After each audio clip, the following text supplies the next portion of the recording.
오늘 본문은 크리스찬의 결혼에 관한 내용입니다. 18절과 21절, 23절에 의하면 하나님은 아담에게 돕는 배필이 필요하다고 말씀하시고 여자를 지으셨습니다. 한 남자와 한 여자가 결합하는 결혼이야말로 창조 세계 안에서 하나님이 베푸신 축복 중에 축복이었습니다. 그러기에 이를 사단이 공격하는 것은 놀라운 일이 아닙니다. 먼저 하나님은 아담에게 돕는 배필이 필요하다고 말씀하셨습니다. 18절입니다. 여호와 하나님이 가라사대 사람의 독처하는 것이 좋지 못하니 내가 그를 위하여 돕는 배필을 지으리라 하시니라. 창조 세계는 하나님 보시기에 모든 것이 다 좋았습니다. 그러나 사람이 혼자 있는 것은 좋지 않다고 말씀하셨습니다. 사실 창세기 1장 31절에 하나님이 그 지으신 모든 것을 보시니 보시기에 심히 좋았더라 라고 하신 그 말씀은 여자를 창조하신 이후에 선언하신 것입니다. 에덴 동산에서 사람이 하나님과 교통하는 것만으로 만족하시거나 그것으로 하나님의 계획이 끝난 것은 아니었습니다. 왜냐하면 사람은 원래 사람끼리 서로 함께 교제하며 함께 살게 되어 있기 때문입니다. 그래서 하나님은 첫 사람 아담과 함께 교제하며 살 수 있는 배필을 지으셨습니다. 신약에서도 우리 주님은 남자와 여자의 관계 또 결혼에 관하여 본문을 인용하여 말씀하셨습니다. 바리새인들이 모세 율법에 기록된 내용을 가지고 남자와 여자의 관계 또 남편과 아내의 관계 이혼과 재혼에 관하여 논의할 때 예수님은 언제나 오늘 본문을 통하여 가르치셨습니다. 왜냐하면 오늘 본문이 결혼에 관한 기본 진리를 설명하고 있기 때문입니다. 예수님이 공생에 하시던 2000년 전처럼 오늘도 이러한 문제, 남자와 여자의 역할 문제, 남편과 아내의 문제, 또 이혼과 재혼의 문제는 사회는 물론 교회 안에서도 많은 문제가 되고 있습니다. 하나님은 아담을 돕는 배필에 관하여 18절과 20절에 반복하여 말씀하셨습니다. 여기에 여자의 역할과 여자의 존엄성이 동시에 내포되어 있습니다. 여자는 돕는 배필이었습니다. 아내는 남편의 인생 목표, 인생을 이끌어 나가고 있는 데 있어서 최고의 돕는 배필입니다. 남편과 아내의 관계는 친분 관계, 동료 관계, 그리고 돕는 배필 관계입니다. 이것이 결혼의 기본적인 동기입니다. 둘째로 하나님은 아담에게 각종 짐승들을 다스리는 권세, 즉 왕권을 주셨습니다. 19절, 20절 내용입니다. 하나님은 각종 짐승들을 아담에게로 이끌어 오셨습니다.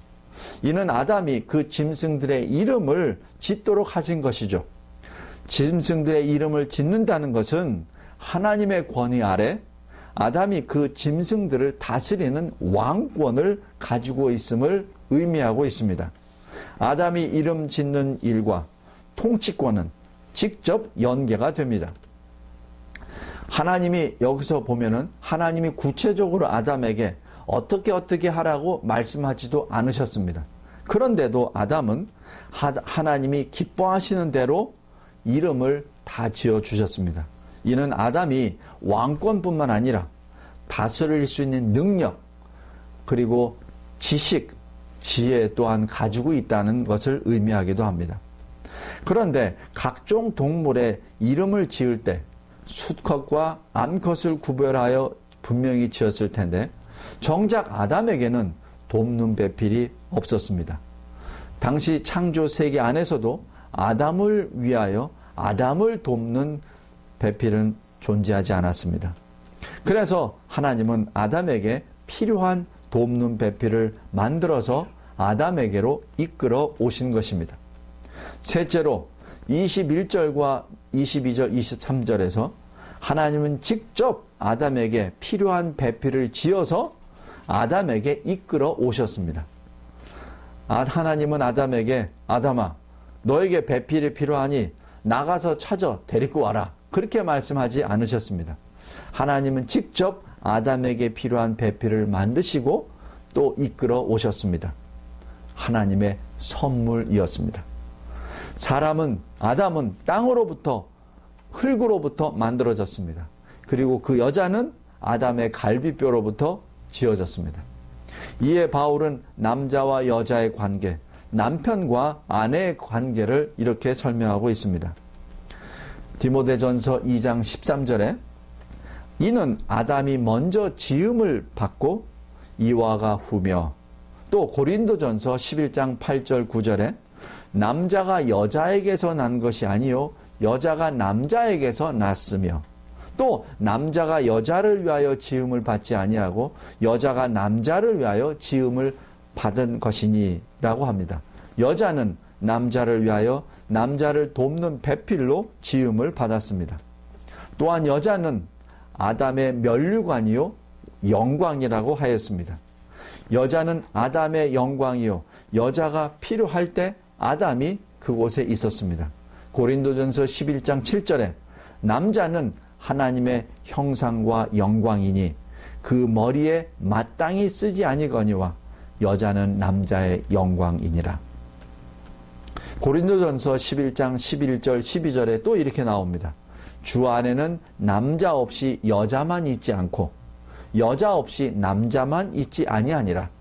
여자가 남자에게서 난 것과 같이 남자도 여자로 말미암아 났으나 모든 것이 하나님에게서 났느니라. 여자가 창조되는 과정을 잘 보십시오. 아담은 깊은 잠에 빠져들었습니다. 이때 아담은 하나님께 여자를 어떻게 만들어 달라고 의견을 제시한 적이 없었습니다. 그러나 아담은 하나님이 그 여자를 이끌어 오셨을 때 이름을 지어 줌으로써 하나님이 주신 권세를 나타냈습니다. 아담이 여자의 이름을 지을 때 자신의 이름과 비슷하게 지었습니다. 히브리어로 남자는 이쉬, 여자는 이샤입니다. 사실 거의 어근이 같습니다.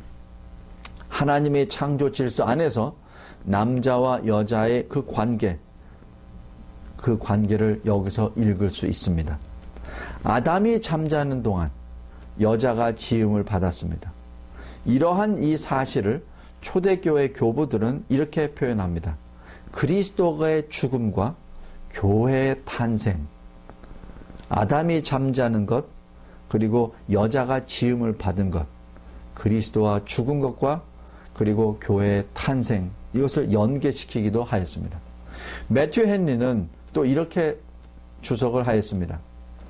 여자는 남자의 머리로부터 나온 것이 아니다. 여자는 발로부터 나오지도 않았다. 옆구리 갈비뼈로부터 지음을 받았다.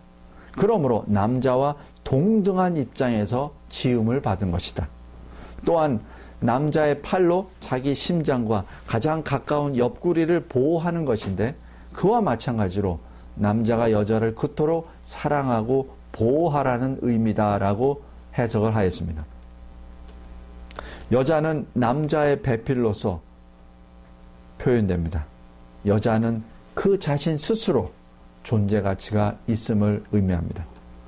넷째로 하나님의 특별한 창조와 섭리 역사로 세워진 결혼의 토대를 볼 수 있습니다. 남자가 부모를 떠나 그 아내와 연합하여 둘이 한 몸을 이룰지로다. 하나님이 여자를 지으시고 남자에게로 아담에게로 이끄심이 결혼의 토대입니다. 하나님이 남자를 위하여 여자를 지으셨으며 남자와 여자는 가장 가까운 사이가 되었습니다. 하나님이 부어주신 위대한 창조의 축복, 결혼입니다. 성도 여러분, 에베소서에서는 바울이 이 결혼을 통한 연합을 그리스도와의 교회와의 연합으로 연결시켰습니다. 바울의 주제는 분명하고 간단합니다. 그리스도와의 연합을 한다는 그 신비하고 그 특권, 이런 면에서 하나님은 크리스찬 남편이 아내를 사랑하고 크리스찬 아내가 남편을 존경하기를 원하신다고 하였습니다. 우리가 구원을 받기 위하여 성령의 이끌림을 받아서 예수 그리스도만을 의지하고 신뢰할 때 우리는 그리스도와 연합되었다고 표현합니다. 즉 그리스도는 우리의 머리시며 구주이십니다. 우리는 그리스도의 몸이신 교회의 멤버, 교인입니다. 교회의 지체가 됩니다. 우리는 그리스도의 몸에 이끌려 성도들 간에 함께 교제를 나누게 됩니다. 한 남자와 한 아내는 한 몸입니다. 문자 그대로 아내 이슈하는 남편 이슈의 몸입니다. 결혼 안에서 연합을 통한 그 가까움을 의미합니다. 창조 명령에서 한 몸에서 한 몸으로 연합하라는 것은 하나님의 명령이십니다. 바울은 그리스도와 교회가 연합하는 것을 크리스찬의 결혼을 통한 연합으로 연계시켰다고 말씀드렸습니다. 그리스도와 교회의 연합은 그러나 결혼보다 훨씬 깊은 의미가 있습니다. 깊은 신비가 있습니다. 왜냐하면 우리는 은혜로 말미암아 구원을 받았으며 그리스도와 연합되었기 때문입니다. 그러므로 크리스천의 우리는 결혼을 통해서도 그리스도와의 연합 사실을 증거해야 합니다. 사도행전에서 교회를 핍박하기 위하여 사울이 다메섹으로 갈 때 부활하신 예수 그리스도를 만나십니다. 그때 그리스도께서 무엇라고 말씀하십니까? 사울아, 사울아, 왜 교회를 핍박하느냐? 왜 크리스찬들을 핍박하느냐? 그렇게 말하지 않았습니다. 사울아, 사울아, 왜 나를 핍박하느냐? 라고 말씀하셨습니다. 이것은 바로 사울 내가 그리스도의 몸을 지금 핍박하고 있다는 뜻입니다. 그리스도의 몸이 그리스도와 연합되어 있는데 지금 사울이 그리스도를 핍박하고 있다는 뜻입니다. 믿는 자들에게 결혼은 주 예수 그리스도와의 연합을 증거하는 특권과 책임을 있는 것입니다. 그리스도와의 신비에서 모든 크리스천 남편과 아내는 그리스도와 교회와의 연합 안에서 살고 호흡하고 걷고 말하는 증인입니다. 그러므로 크리스천 남편은 반드시 자신의 아내를 사랑해야 합니다. 크리스천 아내는 반드시 자신의 남편을 존경하고 사랑해야 합니다. 성도 여러분, 결혼은 하나님이 주신 축복입니다. 그러므로 결혼으로 인하여 발생된 문제를 해결하는 데 있어서 하나님을 떠나서는 해결 방법을 찾을 수가 없습니다. 또한 결혼은 우리의 성화가 이루어지는 현장입니다. 하나님의 은혜 안에서 성장해 나아가는 현장입니다. 결혼은 그리스도의 신부, 그리스도의 몸인 교회가 그리스도와의 연합이 이루어지는 곳입니다. 그 연합을 증거하는 것이 우리 결혼의 생활이기도 합니다. 성도 여러분, 우리 이 신비한 연합의 축복의 명령, 결혼, 그리고 그리스도와 교회와 신비한 연합인 그리스도와의 연합을 우리의 삶으로 늘 증거하시는 여러분 각자가 되시기를 주의 이름으로 축원합니다.